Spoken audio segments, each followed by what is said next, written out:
Setting up the SRX 1200D receiver to utilize 4 antennas that listen as a group and then sequence through to determine direction of signal. First off, use your USB to open up. If you have any problems, you can go back to host setup and select the proper COM port.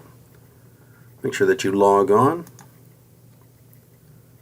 that you're in idle mode right here. USB serial connection, and we're in idle mode. I have a D type 2 with wake up service. Now I'm going to make sure I have no data on board.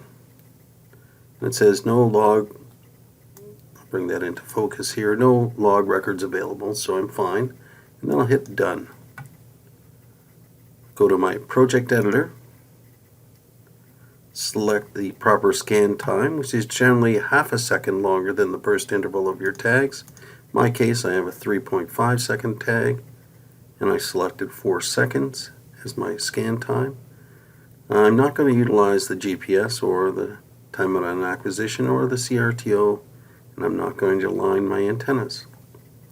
I'm going to go to my channels now. After I send this to the receiver, I'm going to send number 1 configuration.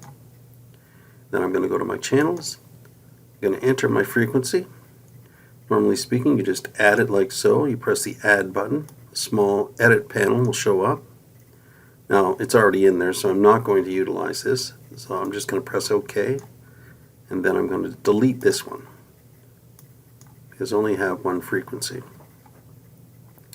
I'll make sure that I send it to the receiver, and it should show sent down here in this little section here. And now I'm going to go to my antennas. I'm going to set all 4 antennas up using the ASP4 antenna array. Now right now I have 4 antennas in there, and they're all in a row, and it's 1, 2, 3, 4, and that's going to be the sequence that I utilize when after the group hears an event or a transmitter. It'll sequence through in that order, 1, 2, 3, 4. So I'm going to now select the group, all antennas. I'm going to set that gain a little higher than the other gains. I'm going to bring it up to 50, 60 there. And then I'm going to make sure that I have frequency priority. In other words, it's going to listen to that one single frequency on all 4 antennas until it gets an event or a transmission. Now I'm going to make sure that I have to click on Enable Master Preview, and then I send it to the receiver. As you can see down here, it's sent. So it's on board the receiver. You can check out your filter settings and your sensor settings. Just make sure that you don't have pulse width or maximum signal deviation checked. And then sleep schedule is the last one, which we're not going to utilize. We're going to be always on. And these are various code set sensor values. Yeah, and you should the effective sleep schedule should be checked, and it should always awake. And now I'm going to move that back.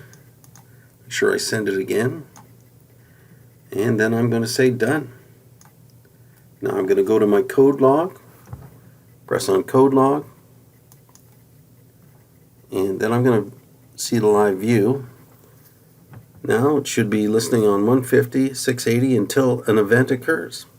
And as you can see, these are just scan time changes. It's not really doing anything different. You're still listening on the right frequency, which show right here. And this just the time. And shows that it's listening. But now I'm going to fake an event here, send a transmission to this to antenna 1. And as you can see, it's going to start sequencing through the antennas, antenna 1, and then it's going to go to antenna 2, and it did pick it up on antenna 2. I'm just going to move it away, and it should go through all 4 of them, and then go back and log and listen on all 4 all at once on your frequency. And that's how to set up a group antenna with sequential antennas upon event.